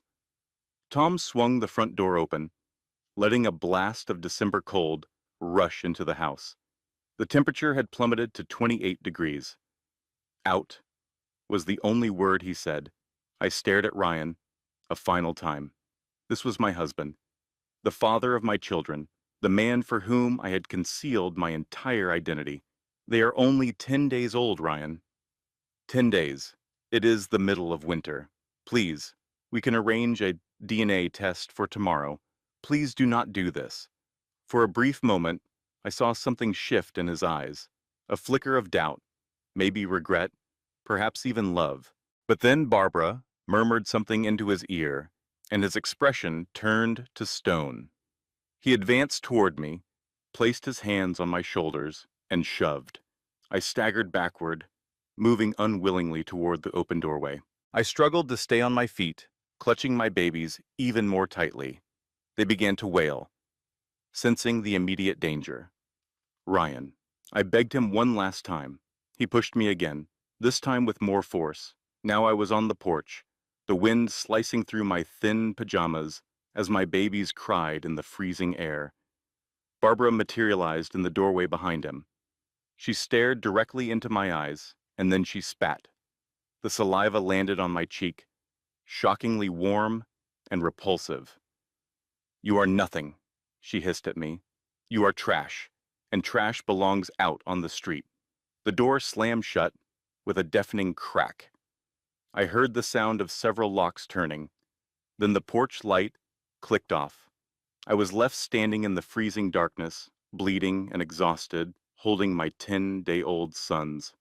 For about 30 seconds, I was paralyzed, unable to move, unable to think, unable to comprehend the horror that had just occurred. My baby's skin was turning a frightening shade of red from the intense cold. Their cries were piercing. I had lost all feeling in my feet. Blood was trickling down my legs. The incision from my C-section was throbbing with intense pain. I was certain I would die out here. My babies were going to die. This was how it ended. This was our final moment. But then, something inside me changed. A switch flipped. I stopped crying. I stared at that house, watching the lights go out one by one as my supposed family returned to their warm beds, giving no thought to the woman and infants freezing on their front porch. A cold, hard feeling settled deep in my chest. It was not fear, and it was not despair. It was rage, pure, focused, ice-cold rage. I whispered to my sons, "Mama has you. Mama's going to make this right, I promise you. They will pay for this. Every single one of them will pay." I carefully shifted both babies into the crook of one arm, and with my free hand, I pulled my emergency phone from the diaper bag. This was the phone they knew nothing about. My real phone, the one connected to my real life. I dialed a single number. "David, it is me. I am ready." "Come and get us. It is time." "Sarah, what is happening? Where are you located?" 847 Maple Drive. "We are outside. They ejected us from the house, me and the babies. We are freezing to death. Please come quickly. I am 5 minutes from you. Just hold on." I ended the call and wrapped my body completely around my sons, trying to shield them from the cold. I whispered to them, "Logan, Lucas, Mama promises you, you will never feel cold again. You will never feel scared again. You will never be hurt again. And the people who did this to us are going to wish they were never born." A pair of headlights cut through the darkness. A black Range Rover pulled to the curb. Emma leaped from the passenger seat. David got out from the driver's side. "Oh my God, Sarah." Emma was in tears. She immediately wrapped a thick blanket around me and the babies. David was already on his phone. "I need 2 pediatric emergency medical technicians at the Charlotte Plaza Hotel, Suite 4000, immediately. 2 10-day-old infants have been exposed to freezing temperatures." They gently guided us into the car. The heater was blasting at full power. Emma took one baby, and I held the other. Their crying began to subside as warmth returned to their small bodies. As we drove away from the house, I took one last look back. I saw a curtain twitch in an upstairs window. Someone was watching us leave. Perhaps it was Ryan. Perhaps it was Barbara. I allowed myself a small smile. It was not a smile of happiness. It was the smile of a person who had just officially declared war. "David," I said, my voice suddenly calm and icy, "I want you to destroy them. I want it done completely, legally, and permanently. Can you do that for me?" He met my eyes in the rearview mirror. "Yes. Yes, I can." "Then do it," I ordered. "Spare nothing. Show absolutely no mercy." "What should we do about Ryan?" "He is, technically, still your husband." I looked down at Lucas, who was asleep in my arms, and then at Logan, safe in Emma's arms. My perfect, innocent sons who had been discarded like garbage by their own father, especially Ryan. I said in a quiet voice, "I want him to fully understand what he cast aside. I want him to carry that knowledge with him every single day for the rest of his life." The identity of Sarah, the copywriter, perished that night on that cold porch. Catherine Sarah Blake, the billionaire CEO, had returned, and she was seeking retribution. We drove to Charlotte, a 30-minute drive from Greenville, the city that was the center of my real existence. We went to the Charlotte Plaza Hotel, to the top floor. I was the owner of the hotel, but the Mitchells were unaware of that fact. David had reserved the presidential suite using a false name. As we entered, a complete medical team was already there waiting for us. A private neonatal intensive care unit nurse, a pediatrician, and an obstetrician gynecologist for me. The pediatrician examined Logan and Lucas thoroughly. They are all right. They have cold stress, but no signs of hypothermia. They will be fine. The obstetrician examined me and looked at my infected C-section incision. This is getting worse. You require intravenous antibiotics right away. You are also severely dehydrated. You have lost a dangerous amount of blood. Mrs. Blake, you belong in a hospital. I cannot do that. Not right now. I have important work to handle first. She looked like she wanted to protest, but she saw the determination in my eyes and simply nodded. Very well, but I am staying here to monitor you. Emma took the babies. I have them. You need to rest. But I could not rest. Not yet. David, we need to set up the war room now. Within 2 hours, my entire team had gathered in the suite's conference room. David Harrison, my family lawyer, Patricia Clark, my criminal attorney, James Rodriguez, my corporate attorney, Angela Thompson, my public relations specialist, Marcus Webb, my private investigator, and Catherine Lewis, my financial analyst. I walked into that room dressed in a designer suit that I had asked Emma to bring. It was a pearl gray Armani suit that cost $4,000. I looked like a chief executive officer again. I felt like myself again. Thank you all for coming on such short notice. Some of you have known me as Sarah Mitchell. That identity is now gone. I am Catherine Sarah Blake, the Chief Executive Officer of Blake Holdings, and I require your help to destroy the people who just threw me and my newborn sons out into the freezing cold. I pressed a button on the remote. The large screen behind me came to life. It displayed photographs of the entire Mitchell family. Target 1, Ryan Mitchell. Target 2, Barbara Mitchell. Target 3, Melissa Mitchell Hartley. Target 4, Thomas Mitchell. Marcus was the first to speak. Ma'am, I have already finished the background investigation you requested 2 months ago. This is what I discovered. He displayed his findings on the screen. Ryan was employed by Hudson Property Management, a company that was owned by my corporation. He possessed $28,000 in credit card debt and a $15,000 online gambling habit. Barbara was living in a house that I owned, rent-free, through a charity that I personally funded. She had embezzled $127,000 from her husband's business. She maintained a secret bank account in the Cayman Islands. Melissa's boutique was located in a building that I own. She had accumulated $80,000 in business debt. Her former husband also had a restraining order against her. Tom's consulting firm was surviving on contracts from my vendors. He had $45,000 in gambling debts. I leaned back in my chair, processing the information. They are literally surviving on my money. Their entire way of life is financed by me, and they threw me out into the cold. Patricia, my criminal attorney, spoke up next. I have reviewed all the video and audio recordings you have provided. We have undeniable proof of child endangerment, false imprisonment, assault, fraud, conspiracy, forgery, and defamation. We are able to press criminal charges against every one of them. James, the corporate attorney, added, and from a business perspective, we can terminate Ryan's employment, evict Barbara from her home, terminate Melissa's lease, and cancel all of Thomas's contracts. We can also report Barbara's embezzlement and freeze her offshore accounts. Everything can be done legally, and it can all be done immediately. Angela, the public relations specialist, said, and I can turn this into the biggest news story of the year.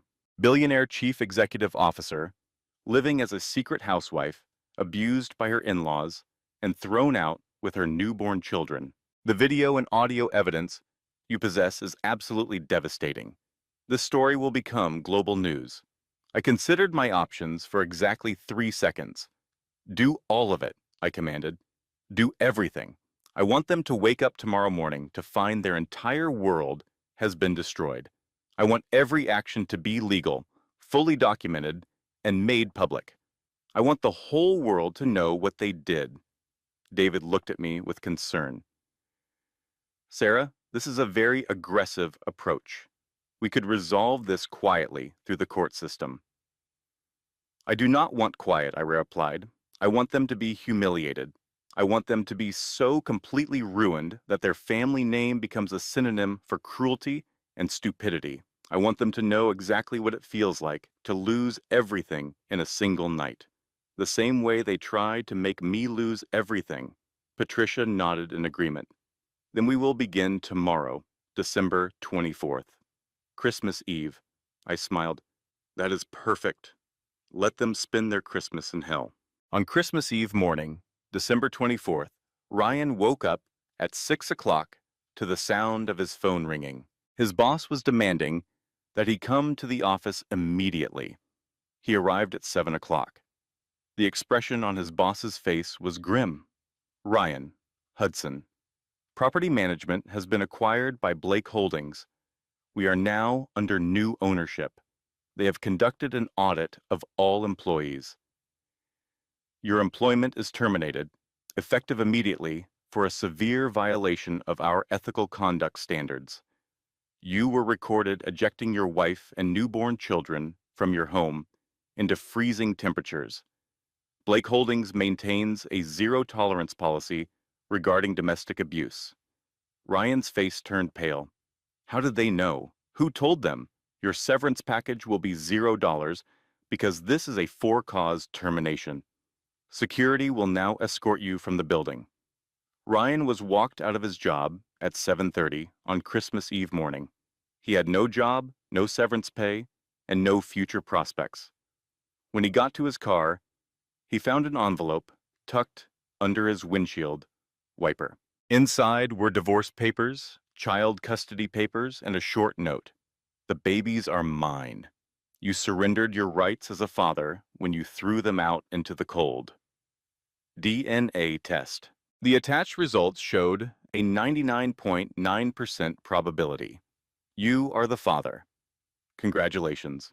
You just destroyed your own family. Signed, Sarah. He threw up right there in his car.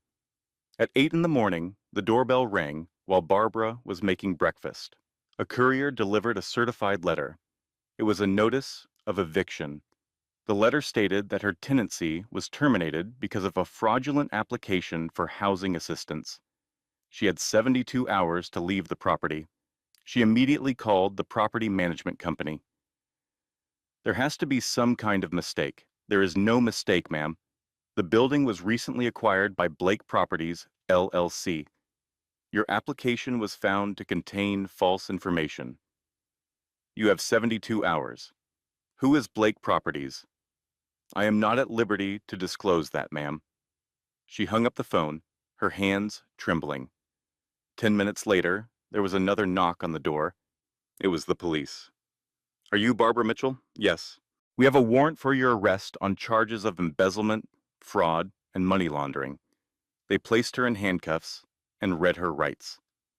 Tom just stood there in complete shock as he watched them put her in a police car on the morning of Christmas Eve.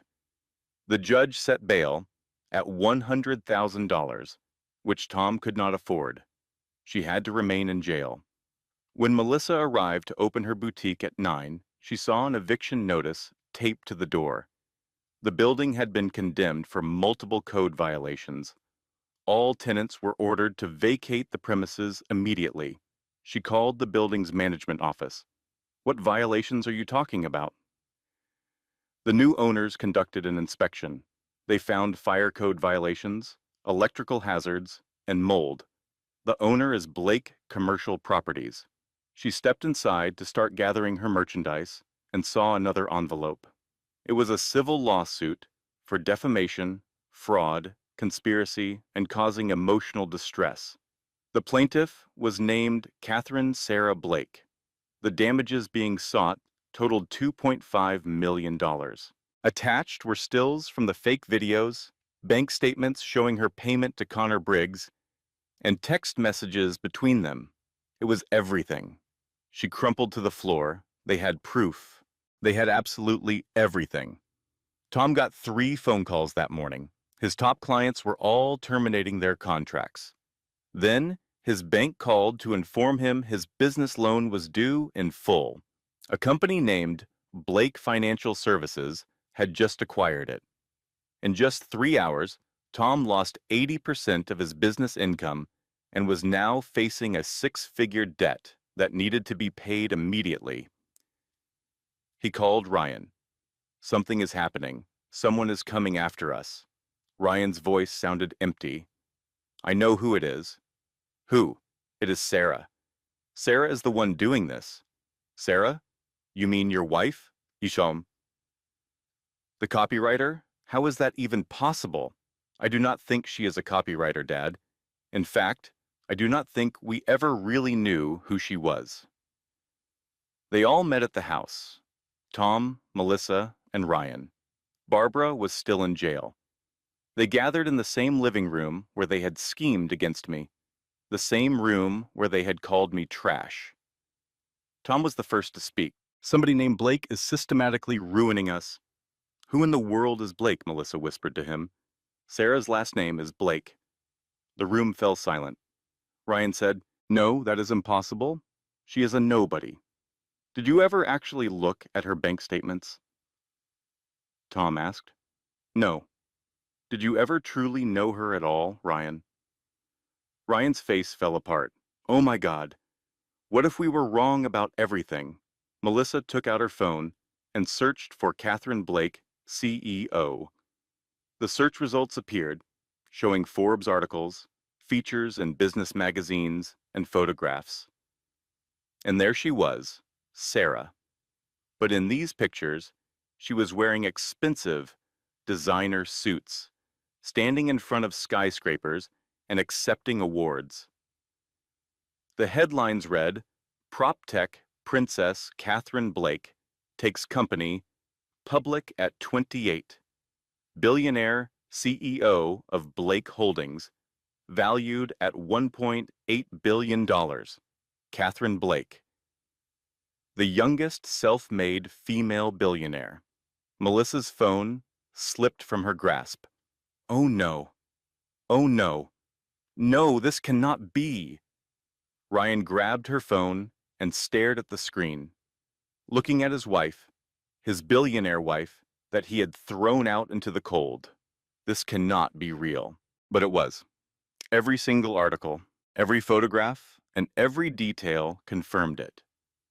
Sarah Blake was actually Catherine Sarah Blake, a billionaire CEO, and they had called her worthless trash. They had mistreated her. They had tossed her and her children, his very own children, out into the freezing night because they assumed she was unimportant. Tom said what they were all thinking. "We are finished. We are completely finished." Ryan looked down at the photo on Melissa's phone. It was Sarah, or rather Catherine, looking powerful, confident, and completely in control. He had tried to destroy her, and in doing so, he had given her every possible reason to destroy him in return. And she was only just beginning. On December 26th, 2 days after Christmas, an announcement was made at 8 in the morning. The CEO of Blake Holdings, Catherine Blake, will hold a press conference at 2 in the afternoon regarding recent events. The media is invited. National news outlets picked up the story right away. CNN, Fox News, MSNBC, local news stations, business reporters, and human interest. Journalists were all buzzing. No one knew what the press conference was about, but Blake Holdings was a billion-dollar corporation. Any press conference held by Catherine Blake was major news. The event was held in the main hall of the Charlotte Convention Center, which had a capacity of 2,000, and every single seat was taken. I was in a hotel suite, getting ready. Emma was helping me get dressed in a perfectly tailored white Armani suit. White is the color of purity, innocence, and truth. My hair and makeup were done by professionals. I looked powerful, in command, and beautiful. The twins were in the adjoining suite with their nanny and a pediatrician. They were safe and protected. David walked in. "Are you certain about this? Once you make this public, there is no going back." "I am certain. The videos are very emotional. People are going to cry. This story is going to be everywhere." "Good. I want it to be everywhere. I want the entire world to see what they did to me." I took one last look at myself in the mirror. This was the moment. The moment I would stop hiding. The moment I would reclaim my power. "Let's begin." I walked onto the stage at exactly 2 o'clock. The entire room fell quiet. The flashes from cameras were going off everywhere. I looked out and saw a sea of faces, all journalists with cameras and recording equipment. I approached the podium, adjusted the microphone, and looked straight into the cameras. "My name is Catherine Sarah Blake. I am the founder and chief executive officer of Blake Holdings, a property technology company that is currently valued at $1.8 billion. I am 32 years old. I built this company from the ground up after my parents passed away in a plane crash 7 years ago. I paused to let that information sink in. I am also the woman you might have seen in videos that are now circulating on the internet. Videos that show me being kicked out of my own home at midnight on December 23rd, holding my 10-day-old twin sons in 28-degree weather while I was still recovering from a C-section. Videos of me standing on a porch, bleeding, and holding my screaming newborn babies, pleading not to be discarded like a piece of trash.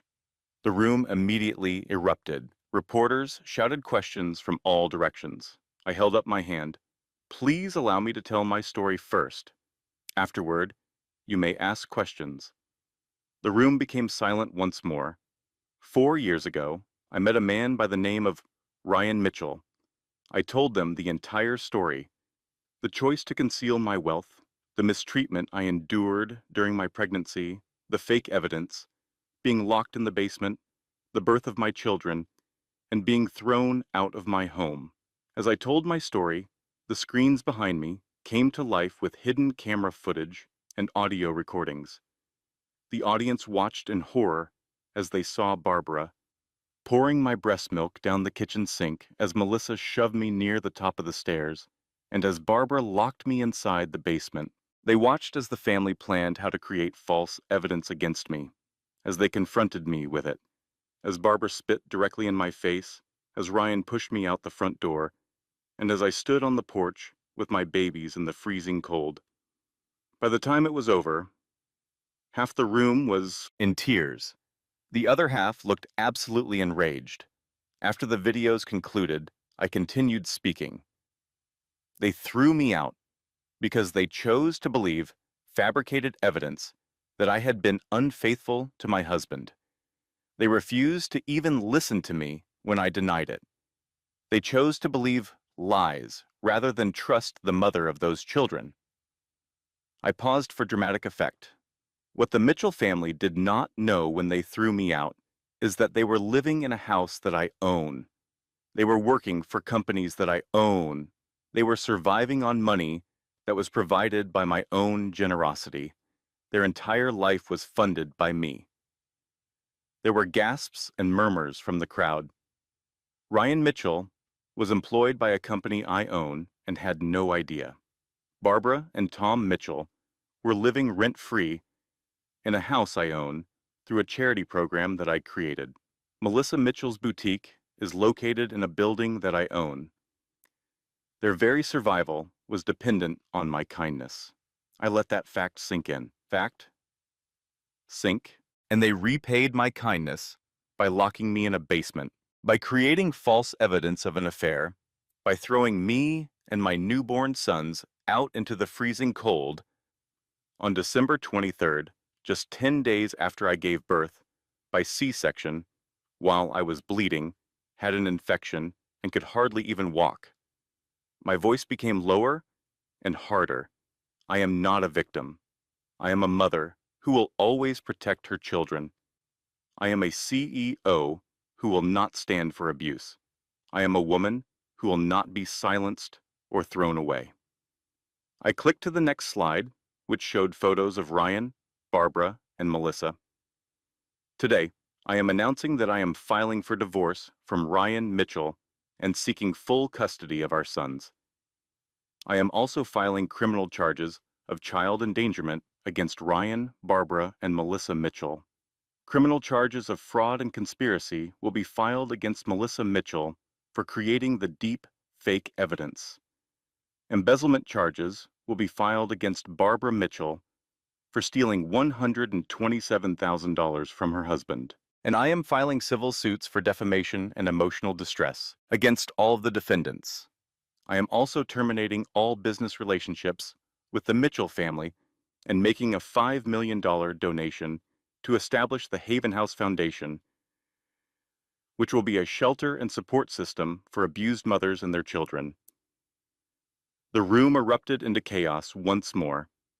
I raised my hand one last time. I am sharing this story not for the purpose of revenge, although there will be justice. I am sharing it because abuse can happen to anyone. Wealthy women are abused. Poor women are abused. Educated women are abused.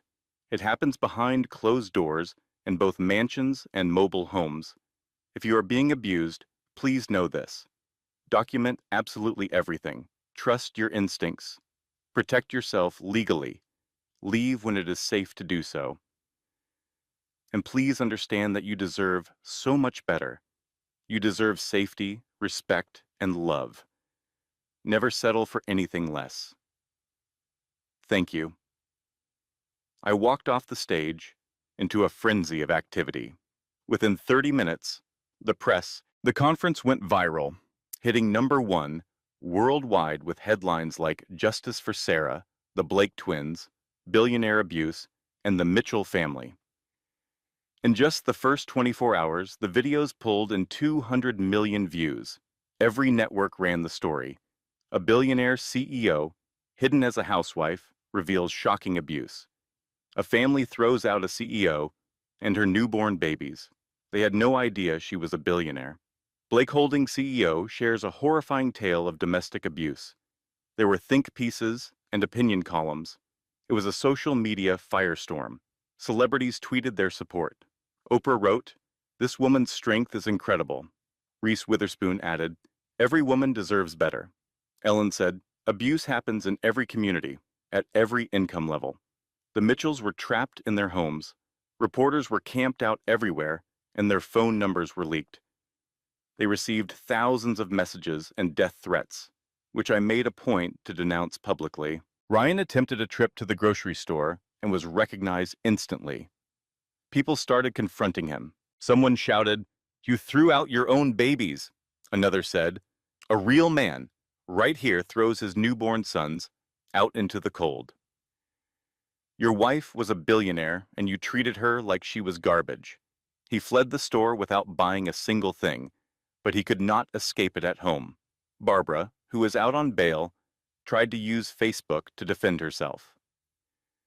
She wrote, "She was deceiving us." The comments that followed completely destroyed her. One user replied, "So you abused a pregnant woman because she secretly had money?" Another said, "She was not deceiving you. She was testing you, and you failed miserably. Those babies were only 10 days old, and you threw them out in 28-degree weather. You are a monster." The Mitchells became social outcasts overnight. Meanwhile, Blake Holdings stock actually climbed 12% following the press conference. Investors saw the story as a plus. A CEO who had overcome adversity demonstrated strong leadership. I was interviewed by all the major media outlets. I had a 60-minute special, a Good Morning America interview, and an appearance on The Ellen Show. I was on the cover of Time magazine. The headline read, "The CEO Who Fought Back." I became a symbol, not just of wealth or revenge, but of survival, of strength, and of refusing to be silenced.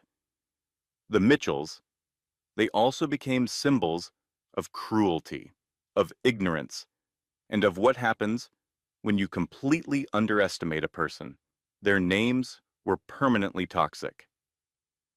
3 days after the press conference, on December 29th, the arrests were made.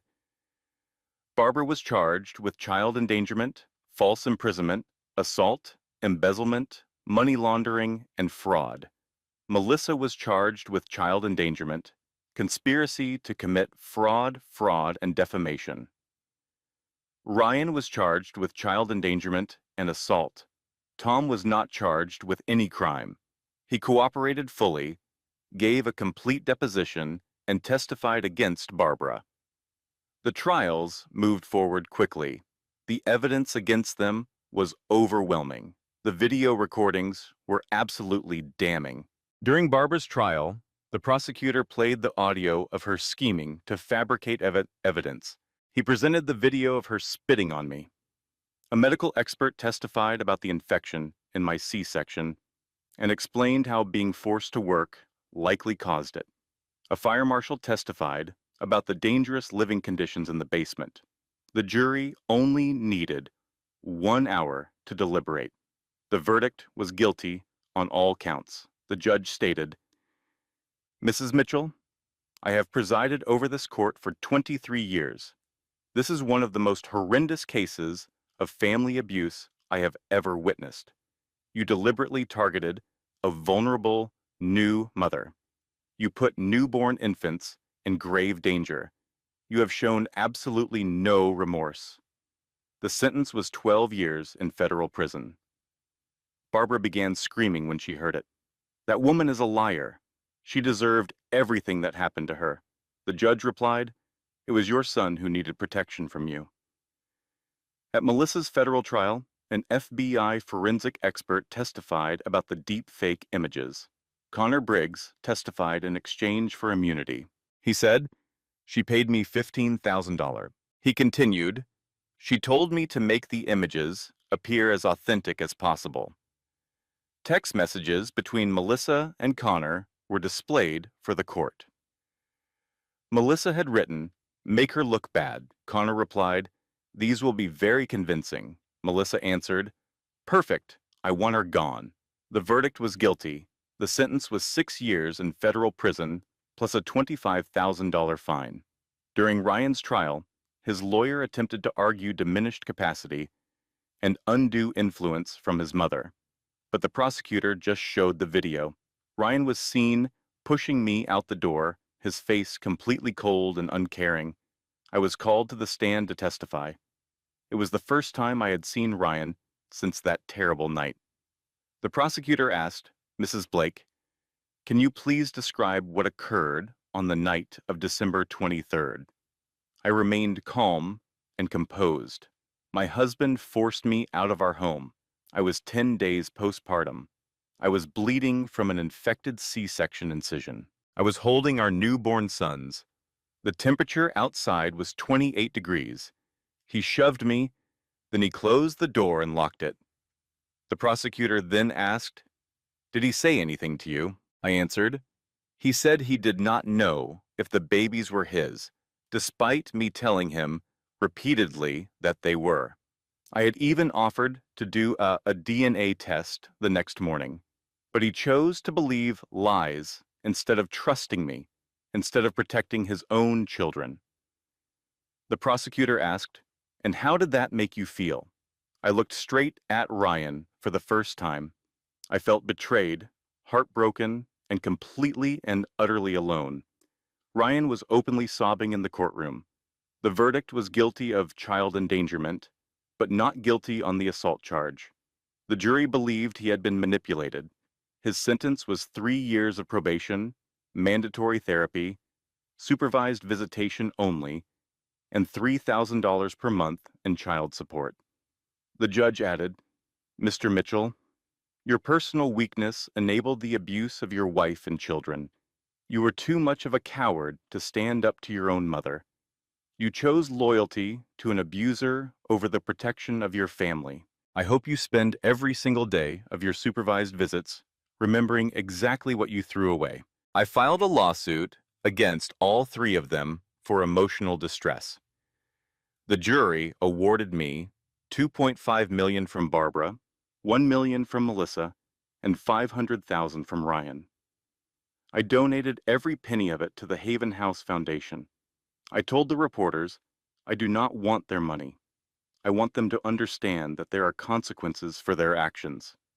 I want other abusers to see what can happen when you pick the wrong person to target. It was a late spring evening during the golden hour. My penthouse now has a rooftop garden, which I had built right after we moved in. Logan and Lucas are toddling across the grass, chasing the bubbles that Emma is blowing for them. Emma's daughter, Sophie, who is now 4, is helping them catch the bubbles. I sit on a wooden bench, just watching them. I am wearing jeans and a faded Georgetown t-shirt. I have no makeup on, and my hair is up in a messy ponytail. I look peaceful. Emma finishes with the bubbles and comes to sit beside me. "Are you okay today?" she asks. I nod. "Yes, it is a good day. Dr. Morrison says I am making progress. I am sleeping better most nights. The nightmares are happening less often." "That is good," she says. We sit and watch the children play. You know it is okay to not be okay, right? You do not have to be the strong CEO all the time. I give her a sad smile. I am so tired of people calling me strong. I do not feel strong at all. I feel like I am being held together with duct tape and stubbornness. "That is called being human," she replies. "That is actually stronger than pretending everything is fine." Logan runs over, trips, and falls on his bottom. He immediately starts to cry. I go straight to him, pick him up, and check him over. "You are okay, buddy." "It was just a little tumble." "See? Nothing is broken." Logan stops crying, wipes his nose on my shirt, and squirms to be put down. Then he runs right back to play. "You are an incredible mom." "You know that?" Emma says. I watch my boys. I am a terrified mom. I wake up afraid every single day. I am afraid someone will try to take them from me. I am afraid I will mess them up somehow. I am afraid that I am not enough for them. "That is called love," Emma tells me. "You are doing it right." A car pulls into the parking area down below. Tom gets out, and he is carrying a shopping bag. I tense up just a little bit. Old habits are hard to break. He calls up, "I am a few minutes early. Should I wait?" "No, come on up," I say. Tom climbs the stairs to the rooftop garden. The boys see him and run toward him, shouting, "Pop, pop!" He kneels down, very carefully and gently. "Hey guys, look what I brought for you."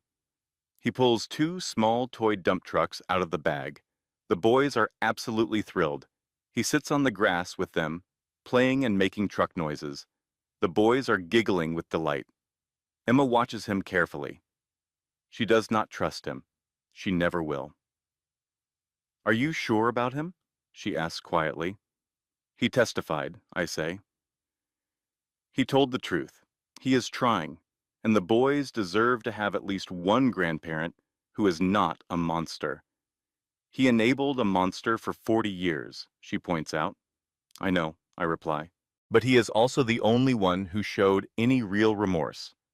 The only one who is doing the work to change. So, I am giving him this supervised, limited chance." Tom looks over at me, catches my eye, and mouths the words silently. "Thank you." I just nod in return. My phone buzzes. It is a text message from an unknown number. I know I should not look, but I do. It says, "Please. I know I do not deserve it. I know I destroyed everything, but please, just talk to me one time. Let me explain. Let me apologize properly. I am begging you. Sarah, please, Ryan." I stare at the message for a long moment. Emma reads it over my shoulder. "Are you going to respond?" she asks. "No." "Good," she says. "He wants forgiveness, so he can feel better about himself." That is not my job anymore. My job is protecting my sons, and I cannot do that by letting their father back into our lives. He is the man who threw them out into the cold when they were only 10 days old. But what if he has changed? What if he really means it?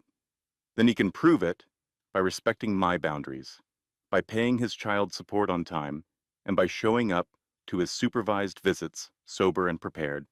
He can prove it by doing the work without needing me to watch him do it. I delete the message without sending a reply. I do not hate him anymore. I feel absolutely nothing, and that feeling is freedom. We sit in silence for a while, watching the children play. Blake Holdings has since grown to a $2.2 billion valuation. I have been on the cover of Forbes 3 times. The Haven House Foundation now operates in 8 states. We have helped 2,847 mothers and their children in just 18 months, and we are growing every day. I personally mentor abuse survivors, give talks, and share my story. I have started dating, casually, but nothing serious. I am not ready, I told Emma. Maybe someday, but right now, my boys and my work are enough. Ryan works at a car wash for $15 an hour. He lives in a studio apartment in a bad part of town. He sees his sons once a month during supervised visits at a family center. At every visit, the boys cry. They do not know who he is. They call him that man. And at every visit, Ryan cries too. He is in therapy, which is court mandated, but he also attends because he says he wants to change, model, to be. He sent me a 12-page letter filled with apologies, explanations, and pleas for my forgiveness. I never wrote back. He did frame one photograph of me holding the twins in the hospital, just hours after they were born, before our world came crashing down, before he tore our lives apart. He reportedly looks at that photo every single night, a constant reminder of everything he threw away. He will never find work in property management again. His name is toxic in the industry. Any background check immediately reveals his criminal history. The newspaper articles and the online videos. He is now completely alone, a broken man forced to live with the choices he made. Barbara is currently serving the second of her 12 years in a federal prison in West Virginia. She works in the prison's laundry facility for 12 cents an hour and receives no visitors. Ryan made one attempt to see her, but she refused him. Tom filed for divorce. Melissa is incarcerated in a different prison, also all alone. She sent me a letter that began with, "I am sorry I was wrong. Please forgive me." I threw it in the fire before I read any further. Barbara will be 74 years old when she is finally released, assuming she even survives that long. Melissa is now 2 years into her 6-year sentence in a federal prison in Kentucky. She lost custody of her daughter from a previous marriage. Her ex-husband was awarded full and sole custody. She is assigned to work in the prison kitchen. She has attempted to take her own life twice and is now under constant suicide watch. Every week, she writes me letters of apology. She sends them, but I never reply. Melissa will be 35 upon her release, with no career, no family, and 0 prospects for the future. Tom is the only one who avoided prison. He now lives in a small apartment with his brother and works a part-time job at Home Depot for $13 an hour. He is permitted supervised visits with his grandsons. Once every week, he comes over and brings them toys, reads them stories, and plays gently with them. The boys seem to like him and call him Pop Pop. I permitted this arrangement only because Tom was the single person who expressed true remorse, who testified against the others, and who tried to set things right. He weeps every single time he lays eyes on them. "I'm sorry," it says to me during every single visit. "I am so deeply sorry for what I allowed to happen." I do not offer him forgiveness, but I also do not seek to punish him. "You stood by and let evil happen," I told him once. "You knew it was completely wrong, yet you chose to remain silent. But you also made an attempt to help me, even though you were unsuccessful. For that, I will give you this one thing. You are allowed to know your grandsons, but you will never have our trust. Not ever completely." He just nods his head and accepts the terms. He knows it is more than he has any right to expect. The sun is beginning to set now, casting a golden glow over everything. Tom is bringing the boys back over to me. "Thank you for today," he says. "I will see you next week." Then he departs quietly. Emma is gathering Sophie's things. "Same time next week," she says. "Always. Love you, boss." I remind her, "I am not your boss any longer. We are friends." "Fine," she says. "Love you, friend." They share a hug, and then Emma is gone. I am finally alone with my boys. Logan and Lucas are getting sleepy, rubbing their little eyes. "Okay, you two," I say. "Let's head inside for a bath, and then it is off to bed." Logan whispers, "Story, Mama." "Yes, my sweet boy," I reply. There is always a story. Then Lucas says, "Mama, stay?" My eyes begin to water, but they are tears of joy, tears of healing. Yes, Mama will always stay. Mama is never going to leave you, not for a second. I scoop both of them into my arms. They are getting heavy now, but I can still manage. I carry them toward our home. People often ask me if I have regrets about concealing my fortune. They ask if I regret my marriage to Ryan, or if I wish I had made different choices. The honest answer is that I regret none of it. Every single decision I made brought me to this moment. It brought me to them. They made every effort to break me, and for a time, they succeeded. I was shattered into a million pieces on that frozen porch 18 months ago. But this is the one thing they never grasped about breaking another person. You have no say in how they decide to put themselves back together. I rebuilt my life, becoming stronger, sharper, and with a clearer vision of what is important. I am not the person I used to be. I do not give my trust away easily. My house is protected by a security system that could rival Fort Knox. I see a therapist twice a week, and I take medication to manage my anxiety. An unexpected knock at the door can still trigger a panic attack sometimes. I have been damaged, yes, but I am no longer broken. There is a world of difference between the two. For anyone listening to this who finds themselves in a dark place right now, I want you to know I see you. 18 months ago, I was in your shoes. I stood out in the freezing cold after having everything stripped away from me. They took my dignity, my sense of safety, and my family. I believed I was completely powerless. I believed I had absolutely nothing left. But I was mistaken. I still had myself. I still had my will to survive. I still had my profound love for my children, and that was enough. In fact, that was everything. Now we are inside for bath time. They splash around and giggle, and I carefully wash their hair, making sure no soap gets in their eyes. They are singing silly songs to each other in that special twin language only they can decipher. After their bath, it is time for pajamas. Logan's are covered in dinosaurs, and Lucas's are decorated with rockets. They choose them on their own every night. They are discovering their independence, learning that they have the power to make choices. Then, it is time for a bedtime story. I read Where the Wild Things Are, which is the exact same book Ryan was reading to children the day I first met him at the library. But now the book belongs to us. It is mine and my boy's book now. We are creating new memories that are slowly replacing the old, painful ones. And Max, the king of all wild things, was lonely and wanted to be where someone loved him best of all. Lucas has already drifted off to sleep. Logan is trying to fight it, but he is losing the battle. I lean down and kiss both of their foreheads, switch on the nightlight, and pull the door most of the way shut. I walk down the hall to my own bedroom, sit on the edge of my bed, and pick up my phone.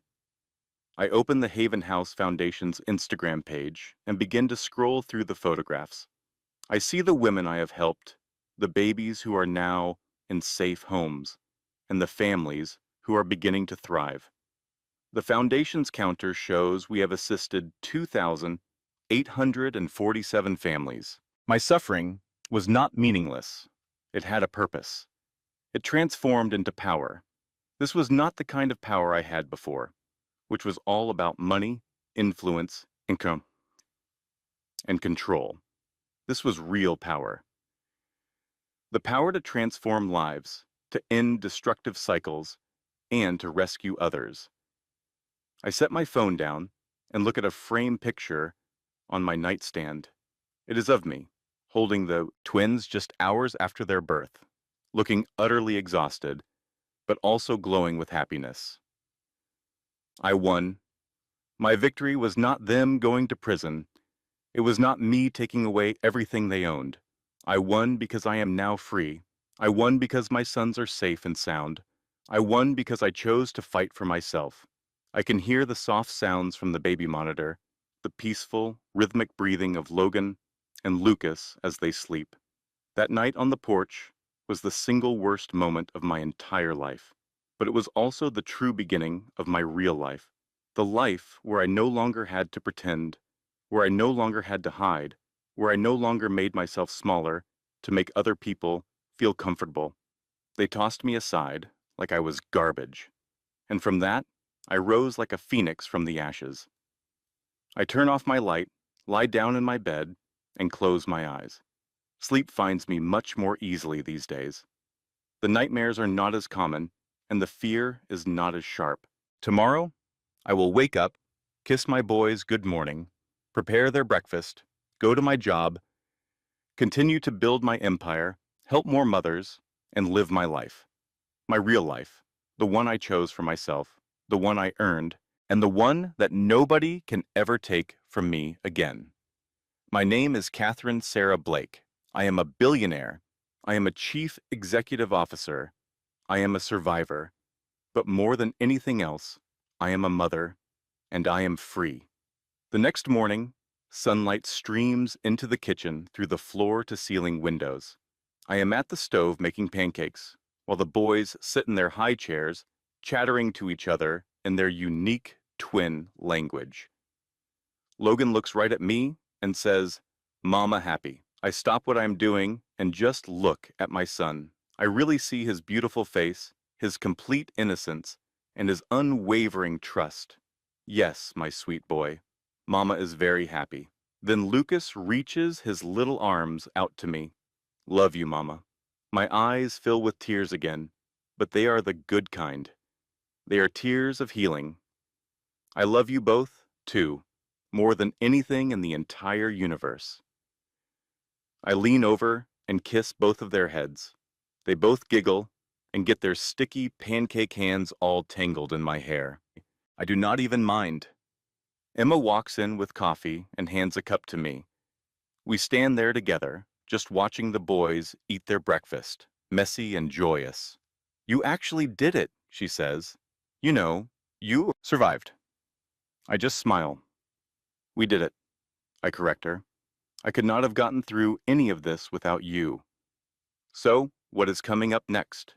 she asks. "You have already had your revenge. You have rebuilt your entire life, and you have launched a foundation. What is the next big mountain you are planning to climb?"